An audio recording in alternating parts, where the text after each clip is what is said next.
This is Asiya, a 39-year-old single mother of a 15-year-old daughter, Mariam. Asiya is beautiful and very hardworking. She worked through thick and thin just to bring up her daughter, Mariam. Sent her to one of the best schools in town so she wouldn't feel the absence of a father in her life. Yes, Asiya ensured that. But this Mariam has a problem which worries Asiya so much. She hardly connects with her mother. She barely has a decent conversation with her mother without resorting to quarrel, and this worries Asiya so much. According to Asiya, the reason for Mariam's sudden withdrawal is as a result of betrayal. Yes, Mariam was betrayed by her best friend Hadiza, and this has been traumatizing for her. But as a mother, would Asiya just sit down while she watches her daughter hurt? I guess the answer is no. All efforts to communicate with Mariam has not been fruitful for the longest of times. So Asiya is asking, how can she deal with this situation as a mother? Does this make her a bad mother? Relating this to our coaches in the house, Coach Abdulateef Adebayo and Coach Zuleyha Yusuf. For Coach Zuleyha Yusuf, she's of the opinion that dealing with this kind of situation needs Asiya to try her possible best to draw Mariam closer to her if she hadn't been doing so.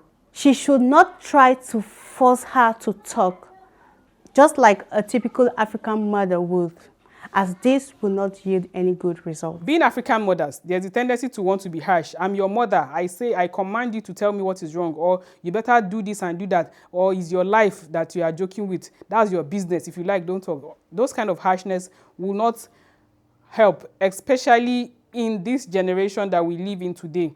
Children of this generation are faced with a lot more than we are faced with. And so the question will be, what could have triggered this moodiness, this withdrawn attitude from the child? And for Coach Abdulateef, he opined that Asiya needs to do an extra investigation on what led to the betrayal.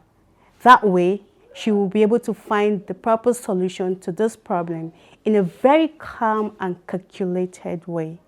Yes, we need to dig down to really see what happened between she and her friends, and how do we find out this? Maybe through some of our friends. Maybe if she now has a phone, we'll check through her phones. Who does she communicate with? What kind of communication does she have? What kind of friends does she even keep? And coupled with the fact that she's a product of a single parent again, a single mother without a fatherly figure in her life, something's actually missing. And she might not really be free to confide in her mother, to be able to tell her mother what she's actually going through. I think the mother needs to make extra effort to really bring her close to herself and to really find out what is actually wrong with her. Because now, we don't even know what kind of trauma she's actually passing through. It could be that if you actually introduce her to drugs, it could be that they've actually introduced her to maybe sex or any, all sort of, it can be anything. Additionally, I think Asiya should get herself a very good therapist. Then try to convince Mariam to go with her to visit this therapist. I mean, if Mariam cannot talk to her mother, this therapist will have a logical way to make Mariam talk to her, and as well help Asiya on how well to handle this kind of situation, how well to establish a good bond between she and Mariam moving forward.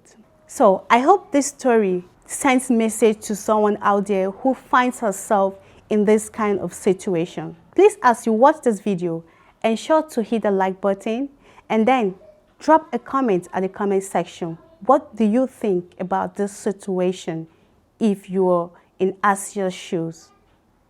Also, don't forget to subscribe for more video. See you in our next video.